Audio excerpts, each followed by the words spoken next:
Hello everyone, we are moving with the Hungary country report. First of all, we are sorry for the lateness. We exceed the timeline in Anu presentation. So now Mr. Andor Gal will present the Hungary report.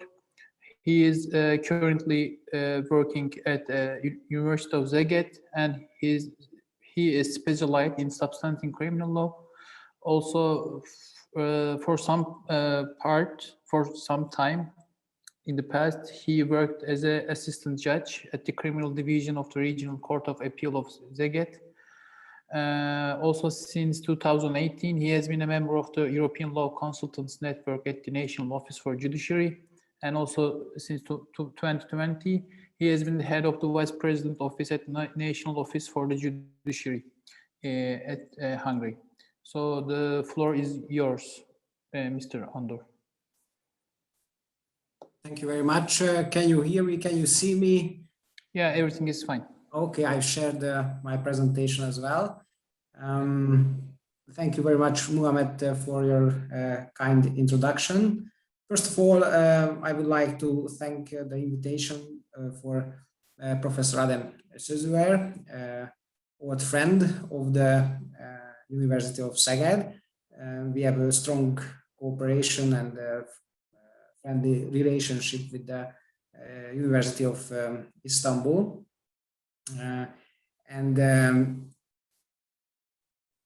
Thank you for having me. My task is today to present you the country report of Hungary in relation with the Istanbul Convention and the Hungarian criminal law regime. First of all, I have received plenty of questions from the organization team. If I remember well, 16 questions. I have only 30 minutes to make my presentation, so I will try answer most of these questions. However, if I won't have time answer all of them, please during the debate ask your questions, and of course feel free making conversation with me, and I will try to answer these questions. The first question is the implementation of the Istanbul Convention in the Hungarian law. We have a very special situation, a very weird situation, because Hungary signed this convention in 2014. However, the ratification process has not been completed yet. Behind this issue, there are several political problems or political issues. Because last year, the parliament, so the National Assembly, adopted a political statement on the rejection of the accession of this convention. This political statement was released on the 5th May of 2020, so during the first wave of the pandemic. And the plurality of the National Assembly and the governing political party, the so-called Fidesz party, has two main problems with the convention.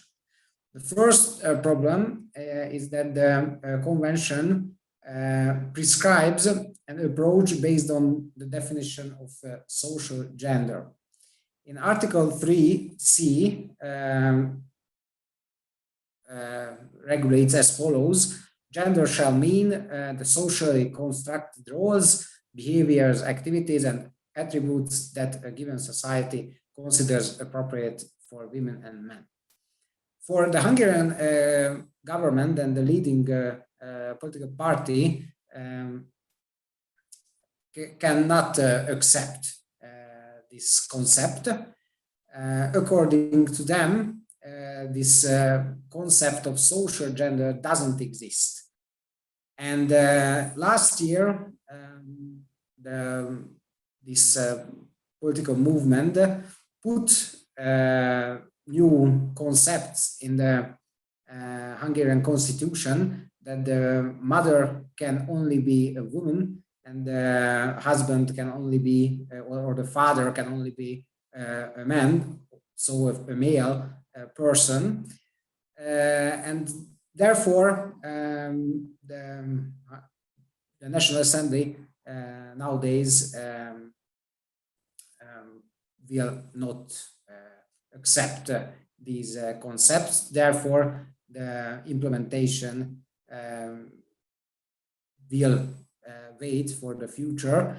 But you must know that next year, 2022, we'll have a general election in Hungary in April. So until that time, I am sure that the convention will be not implemented into the Hungarian legal system. And as I mentioned, the government has also another issue with the regulation of the convention. This is that for the government, also unacceptable that according to the convention, according to their opinion, the convention grants a right to asylum on the grounds of sex. And if may you know, we have in Hungary a strong immigration law in the administrative law level, and therefore they rejected also this idea to making the right to asylum on the grounds of sex. So these are the two main reasons of which the government and because of the opinion of the government, the National Assembly has rejected the implementation of the Istanbul Convention. And in the shorter future, for 2022, sure, it will be sure that the implementation will be not ended. After that, it can be, but nowadays it is hard to predict what will be the future. The second question was about the definition of domestic violence. Definition of domestic violence is not regulated explicitly in Hungarian national law. However, the criminal and civil law protection is available against these actions, but the legal definition, legal concept of domestic violence is not regulated in the Hungarian legal system.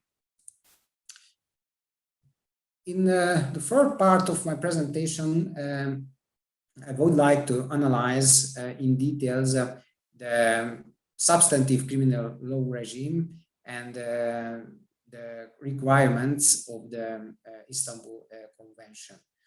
Of course, it is not obliged to follow the regulation of the convention.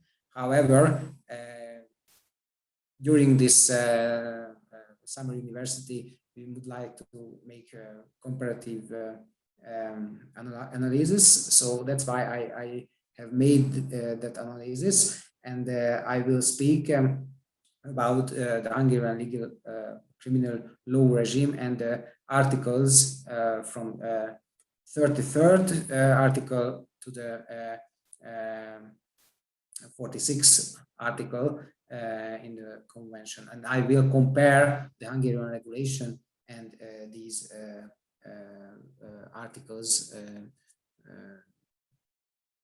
you can see in the convention. The Article 33 regulates the psychological violence, and Article 34 regulates the stalking. So you can see it in the convention, and now I would like to move into the Hungarian legal background. For stalking and psychological violence, we have a so-called criminal offense in 222 in criminal code, the so-called harassment. This criminal offense has been regulated in the criminal code since the 1st of January of 2008. And what kind of conducts are criminalized? Causing emotional distress to another person arbitrarily, or pestering of another person on a regular basis. It is important to speak about that, this perpetration has to be regular. And the second statutory definition of this, or the ground definition of this crime, regulates the so-called giving the impression in a coercive manner that any threat to the life, physical integrity, or health of another person is imminent. And committing these crimes against the perpetrator's spouse or former spouse, or against his or her domestic partner or former domestic partners, can be an aggravating circumstance. So therefore, I think we can draw the conclusion that the Hungarian regulation is in harmony with Article 33 and 34 of the Convention, because of the regulation of harassment in Section 222 in the Hungarian Criminal Code. Article 35 regulates the physical violence. The parties shall take the necessary legislative or other measures to ensure that the intentional conduct of committing acts of physical violence against another person is criminalized. And we have a very special crime since the 1st of July 2013 in the Criminal Code. This is can be named or can be called as a violence in relationship, or just simple domestic violence. Firstly, I would like to underline that this crime does not specifically protect women, but any person who is in family relationship with the perpetrator, so it can be a male or female person, or has previously had such a relationship with him or her. Therefore, family status plays a key role in the view of this special criminal protection. The basic element of this crime is that the physical aggression, for example, bodily harm, must be committed on a regular basis again. If you remember, in the criminal offense called harassment, the regular basis was also an element of the criminal offense. So this regulative element plays a key role again at this crime as well. Otherwise, physical violence against women can be classified just as a general crime against physical integrity, for example, general bodily harm. So we can also conclude it at the relation with Article 35 of the Convention, that this relatively new criminal offense, the violence in relationship, can be conformed with the Convention. Thirdly, I have to speak about the criminal protection and sexual violence against women. Article 36 regulates the sexual violence, and including rape, in the Convention. The main element of this regulation is that the sexual conduct has to happen in a non-consensual form. And moving to the Hungarian regulation, we can concluded that in the criminal code there is a so-called sexual coercion in section 196, and sexual violence section 197, and these crimes can be categorized as crimes against the freedom of sexual life, protection of the criminal protection of the right to sexual self-determination. The basic elements of these definitions are the sexual conduct. This legal concept is absolutely meet with the requirement of the convention, because all of sexual conducts is regulated in a legal definition of the so-called sexual conduct, the category of sexual conduct. Therefore, we can conclude that this legal concept is conform with the requirement of the convention. However, the current wording of the statutory definition, both of sexual coercion and sexual violence, does not fully meet the requirement of the convention to criminalize all of non-consensual sexual conducts. As you remember, I have just said that Article 36 in the convention criminalized all of the non-consensual sexual conduct against of another person.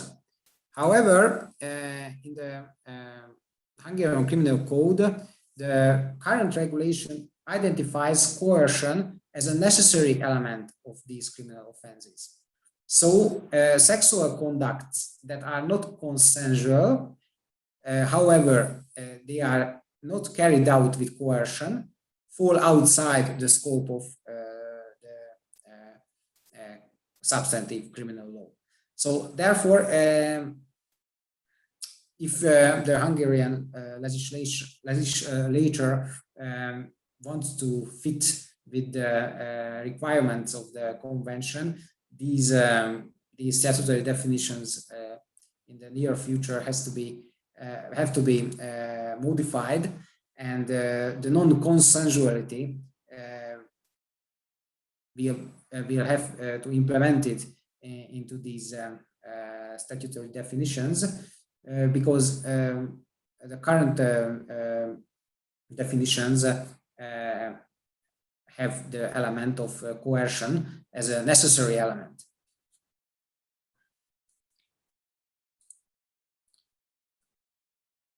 The fourth talking point is the sexual harassment, which is regulated in Article 40 to the convention. Any form of unwanted verbal, non-verbal, or physical conduct of a sexual nature has to be criminalized in the member states. And we have a special criminal offense, the so-called indecent exposure, in paragraph 3, section 205 in the criminal code. This criminal offense criminalizes a conduct of a person who behaves in an indecent manner before another person, and by doing so violates the human dignity of the aggrieved party. This wording has a very wide content, so we can conclude that this criminal offense regulated in the section 205 in the criminal code is in harmony with the requirement of the convention. Also, the convention regulates aggravating circumstances, and the member states has to adopt regulations that fit these circumstances. In Hungary, these circumstances do not appear, all of them, in the criminal code. However, in the case law, we can find all of these circumstances. For example, committing against former or current spouse, that is element of the ground definition of violence in the relationship.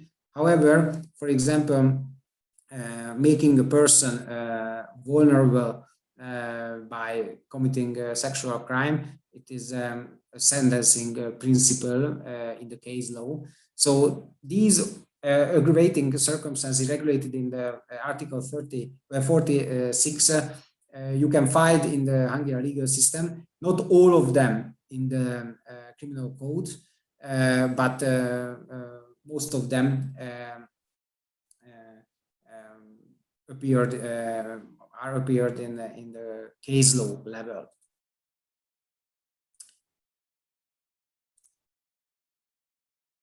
And I have only just 10 minutes left, so I have to speed up my presentation. There are a lot of questions which are related to the procedural measures against domestic violence or prevent these kind of violence. There are 3 available measures to protect the women against domestic violence.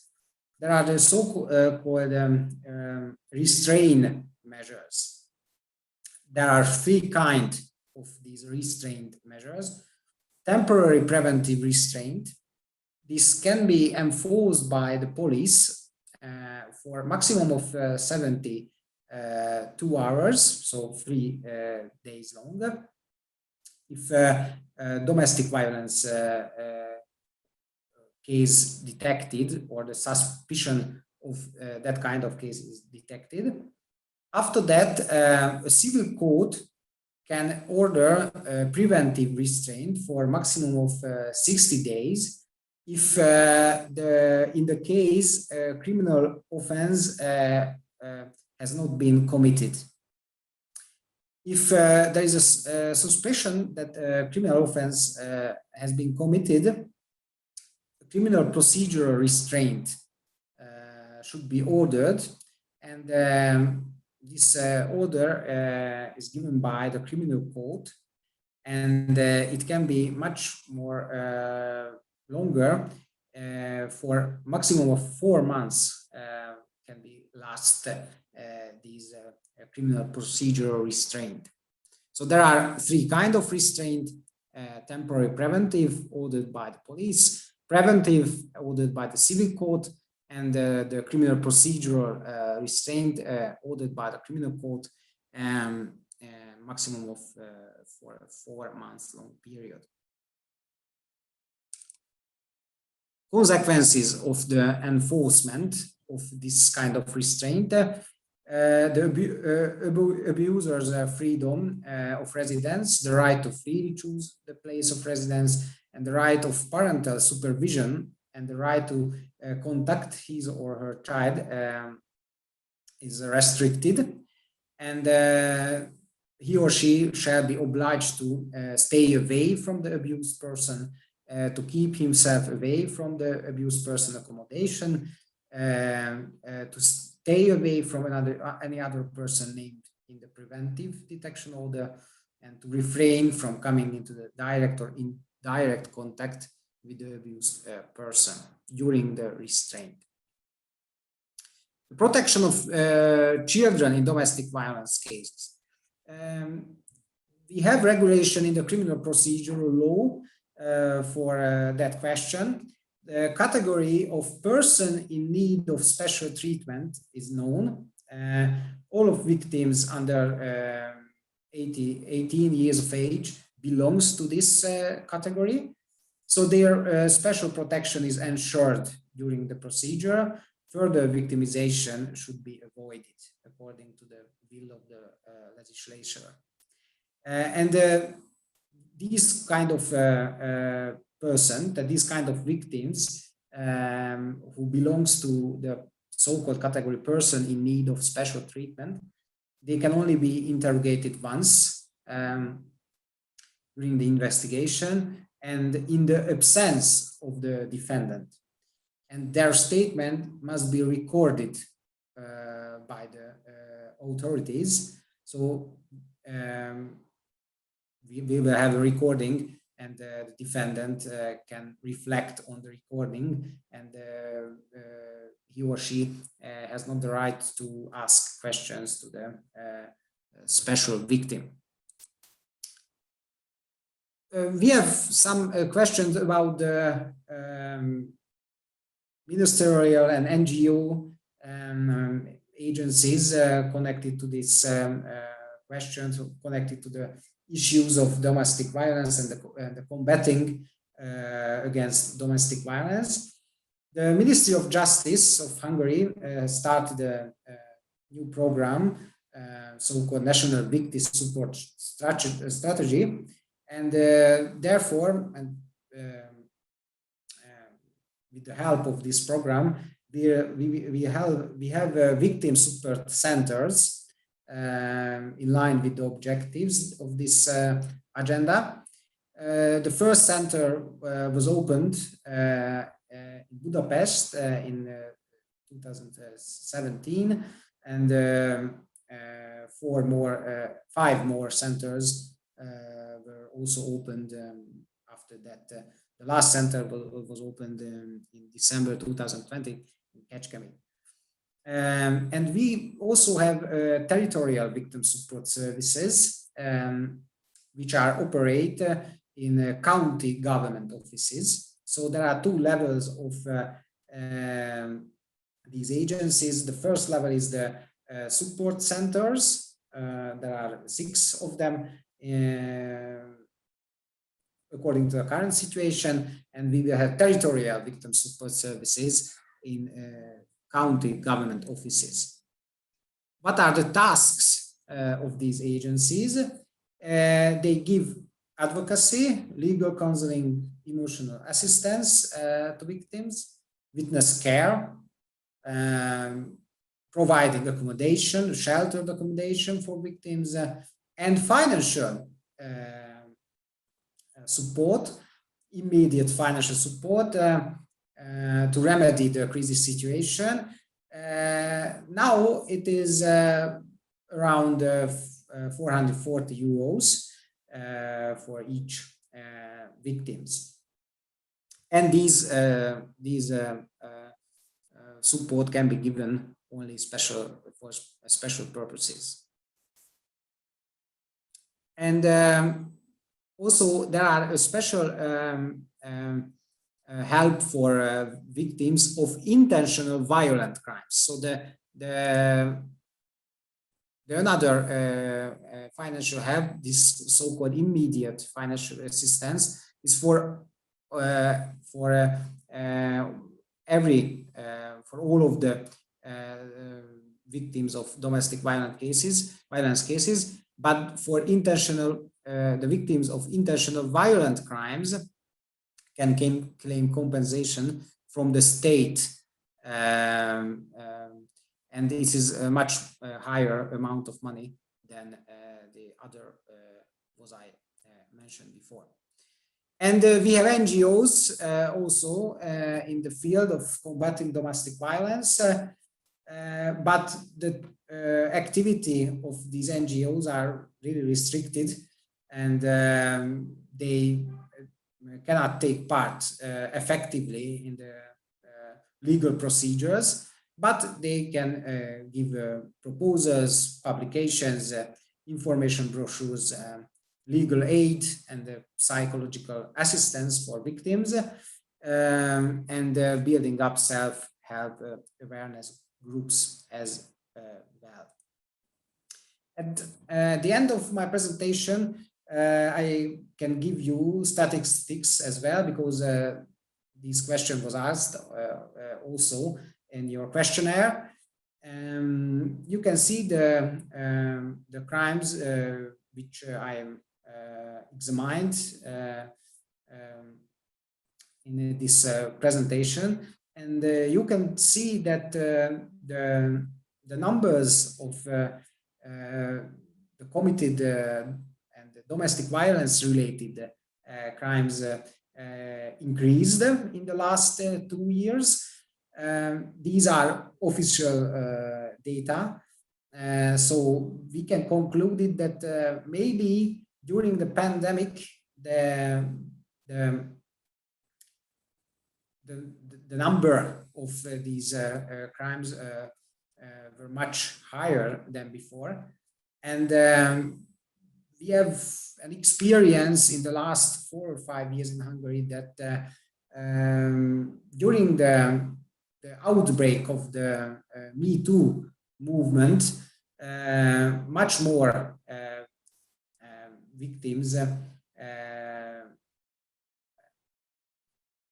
can be categorized as brave victims to make a report against the perpetrator, even more if the crime was committed in the family. So in the situation in the last 5 or 4 years, much better than before, and the cooperation between the authorities is much stronger than before. However, it is not the best nowadays as well. So we have a lot of work to do. But these data maybe can show us that the tendency is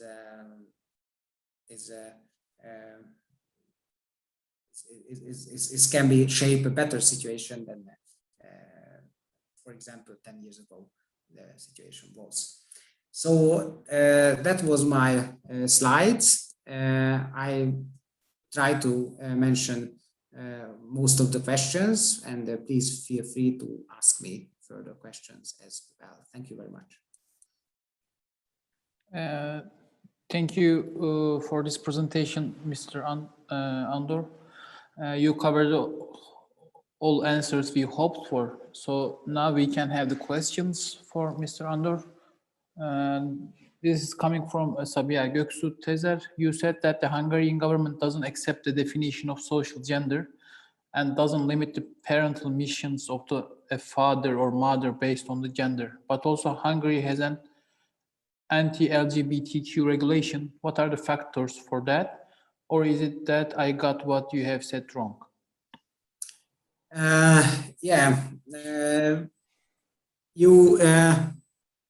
Sabia, you hit the point. Absolutely. So we have a new regulation as well, the Anti-Lgbtq regulation, which is effective from 2 weeks' time. And maybe the European Commission has just made a legal process against Hungary and against these regulation. And I think the National Assembly in the future has to be modify this regulation as well. But the first part of your question was connected to the concept of social gender. Yeah, this is a political issue. So and the legal level, we can see that the social gender we haven't got any problem with this concept. However, the government transformed this problem as from a legal one to the political one, and therefore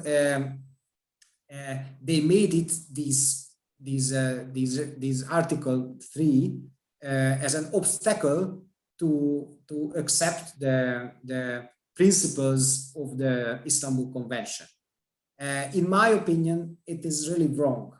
But this is a political statement because of the decision of the Hungarian government to transform a legal question into a political one.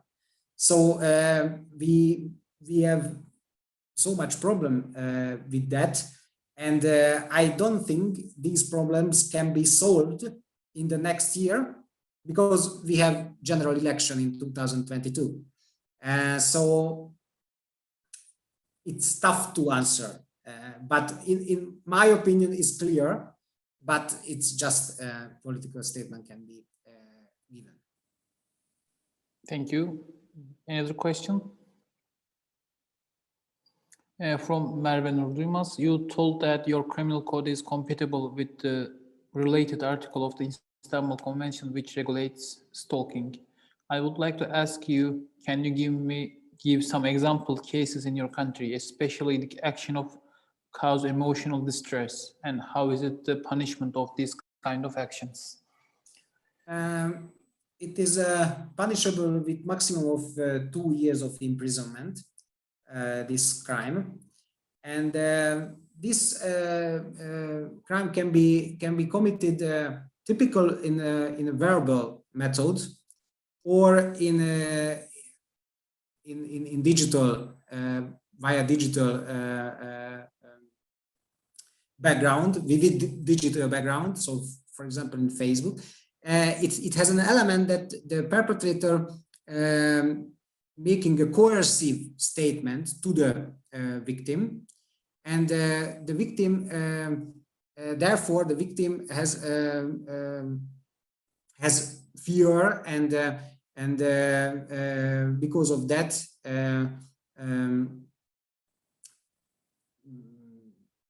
feels him or herself vulnerable. And I mentioned that this regulation has a very wide content, so a lot of perpetration can be connected to this crime. So the prosecutor has to decide whether this perpetration was so dangerous for the privacy of the victim, or it was just less dangerous. And after that examination can be made a decision whether an indictment has to be sent to the court or not. Thank you. Another question?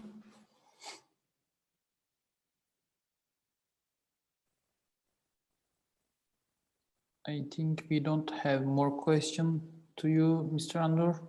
So thank you for everything. Thank you for presentation, and I hope we will see each other in face-to-face. Yeah, of course. Next year. Yeah, I'm saying the same stuff to everyone, but I'm sincere. yeah. Thank you very much, Mohammed. Welcome. And all of you. Thank you.